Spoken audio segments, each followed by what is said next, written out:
Olá, pessoal. Estamos aqui então para começar a nossa aula, mais uma aula, né, sobre os aspectos processuais da engenharia de software. Como de costume, eu sempre deixo o material lá no ambiente virtual para vocês, então ele vai continuar lá, sempre aparecendo. E aí eu vou seguir ele agora para estar conversando com vocês. Então, vocês estão vendo ele aqui, né, ao meu redor no vídeo. E eu vou ir mudando os slides aqui e vou conversando com vocês, assim como a gente fazia na sala de aula. A única coisa diferente que vai ter aqui é que eu vou pausar em alguns momentos do slide, deixar alguma atividade, depois eu volto explicando o restante do slide para vocês, ok? Como vocês sabem, a gente está em casa, então se você ouvir algum barulho, ver um gato passando aqui atrás, sintam-se à vontade, né, para estar na minha casa, porém, que fique claro aí que não é um ambiente de gravação e tudo mais, então pode acontecer, sei lá, passar um carro, um cachorro latir, alguma coisa do tipo, e vocês ouvirem algum som, tá? Bom, vamos começar então com a nossa aula, beleza? Pra gente ver aí o que a gente tem que. O que a gente vai falar hoje então, beleza? Primeira questão aqui, vou fazer uma breve introdução. A gente vai falar sobre modelos de processo e sobre as fases que esses modelos têm. Vocês se lembram que na última aula eu falei para vocês que existem modelos de processo, que esses modelos de processo, eles têm mais ou menos um passo a passo padrão, né? Então agora a gente vai falar sobre os modelos de processo, vocês vão conseguir identificar essas características semelhantes, ok? Bom, a primeira pergunta, que infelizmente nós não estamos, né, ao vivo para vocês conseguirem me responder, mas eu já deixei essa pergunta lá no fórum para vocês, se existem vários tipos de processo de software, maneiras diferentes de se produzir software, né, qual a necessidade que a gente tem de mais um tipo de processo? Então, a gente sabe que existem vários tipos de processo de software, mas por quê? Essa, na verdade, a pergunta ficou legal, né? Mas, assim, a pergunta que eu queria fazer para vocês era justamente essa. Por que ter mais de um processo de software? Qual que é o intuito de fazer isso, ok? Vamos pensar junto, então? Bom, a gente tem aqui alguns modelos de processo chamados modelos de processos prescritivos, certo? Eu vou deixar um vídeo para vocês depois lá, que é ensinando a fazer um acesso na biblioteca virtual ao livro a esse livro aqui da disciplina, que eu acho que nesse momento ele vai ser bem importante para vocês.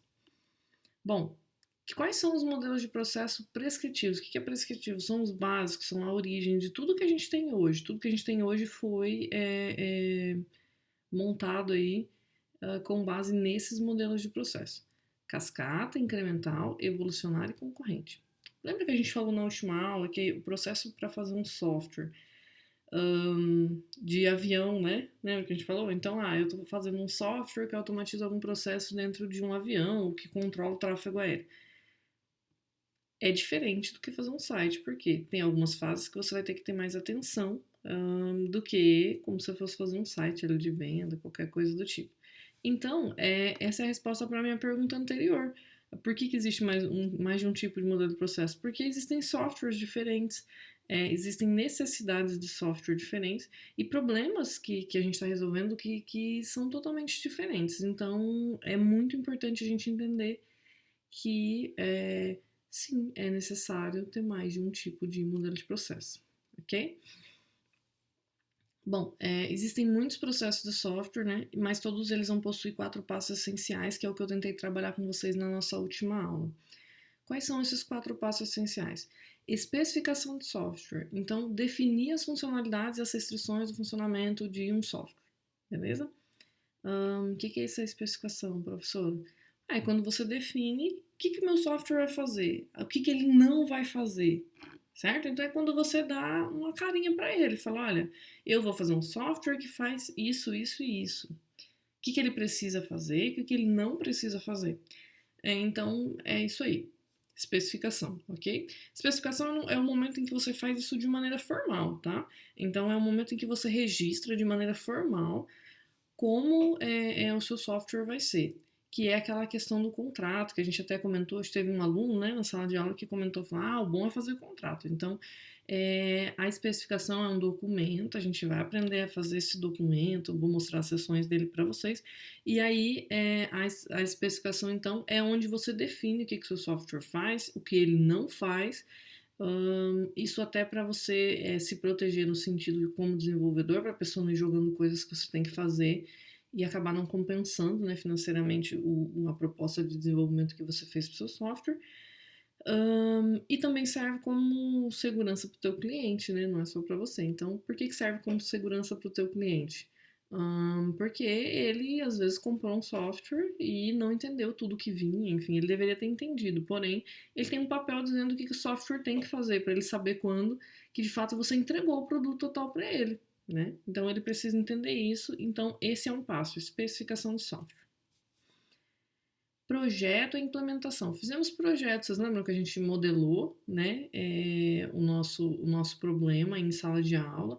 Então, nós modelamos utilizando um fluxograma, né, que, como eu expliquei para vocês, vai servir muito para a questão estruturada, quando a gente estiver trabalhando com linguagens estruturadas, então vai solucionar bem os seus problemas. Quando você precisar explicar, projetar, né, imaginar primeiro como que isso vai funcionar antes de fazer de fato, ok? Então, esse cara tem o papel de garantir que o software vai atender às especificações que você fez no passo 1, beleza? Então, 2 passos, dos 4 que a gente vai falar. Validação.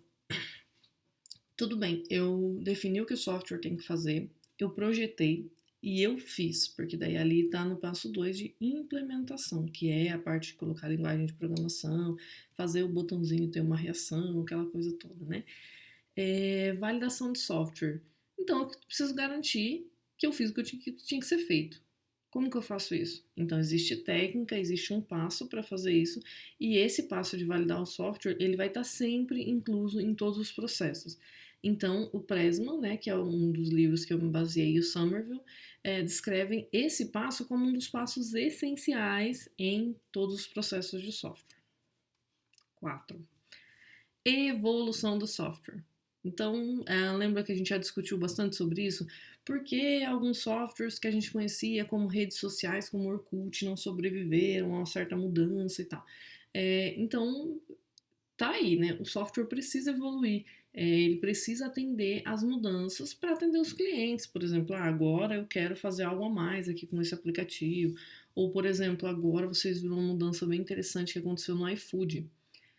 Eu não sei se vocês têm hábito de pedir comida, mas nesse momento em que não é legal a gente ficar saindo de casa, então acaba sendo mais confortável, né? E aí esses dias eu fui pedir uma comida, uma janta, né, pra ficar aqui acompanhando a aula e tal. Falei, bom, vou pedir a minha janta, enquanto eu dou a aula, a janta chega. E aí tinha lá uma pergunta. Você quer a entrega sem contato físico? Olha aí que interessante. É um software que está evoluindo constantemente, então, ou seja, isso também é uma fase do processo. Todo o processo de software, não adianta você falar assim, olha, eu vou fazer ele, especifiquei, projetei, implementei, o cliente falou, beleza, era isso que eu queria, e aí agora, a partir desse momento, eu já não preciso fazer mais nada, eu entreguei o software, ele está pronto, eu não preciso fazer mais nada. Tá errado, ele tem que evoluir, beleza? Então, o nosso próximo tópico, vamos pensar aqui então, vou só revisar o que a gente viu. Especificação de software, definir o que ele vai fazer, até onde ele vai fazer, o que ele não vai fazer, especifiquei meu software. Projetei, então eu prometi para alguém que eu ia resolver um problema de software e agora eu fiz um projeto, planejei como que eu vou entregar essa solução para o meu cliente e eu implementei. Implementei significa para fazer isso funcionar de fato. Validei, meu cliente aceitou. Agora ele tem o software que ele precisava. O que eu preciso fazer agora? Evoluir. Esses são os passos que vocês vão encontrar em todos os processos de software. Então, a nossa próximo tópico é falar sobre quais são as características aí a mais que podem estar no processo de software. Eu apresentei as essenciais, que são aquelas 4 ali. O que mais pode estar incluso em um processo de software? Vamos pensar junto? Consegue me dizer aí alguma coisa? Produtos. Eles vão ser resultados da atividade desse processo, ok? Pode gerar, então, esse serviço, gerar uma entrega na casa da pessoa, e o próprio software em si ser um produto, papéis. Quem vai fazer o que no desenvolvimento desse software? Quem está responsável por desenvolver a parte que o usuário vê? Quem está responsável por cuidar da parte que o usuário não vê? Quem está responsável por cuidar de rede, estrutura, infraestrutura, né, a arquitetura desse software? Quem está responsável por fazer a modelagem do software? Então, em grandes fábricas de software, a gente tem pessoas responsáveis só por fazer isso. A gente sempre vai chamar isso de papéis no projeto de software. Pré e pós-condições. Então, isso é bem legal. Pré e pós-condição, ela ajuda bastante a gente saber. Eu fiz o que tinha que fazer, então qual que é a pré-condição? Uma pessoa quer fazer uma compra na minha loja e ela tem que me ligar para pedir um produto. Qual que é a pós-condição? É a pessoa conseguir fazer a compra sem precisar pegar o telefone. Então, ajuda bastante pré e pós-condição a você saber se você fez o que tinha que ser feito. Beleza? Agora a gente vai começar então a falar sobre modelos de processo. Porém, eu não vou fazer isso agora. Tem uma atividade lá no ambiente virtual para vocês.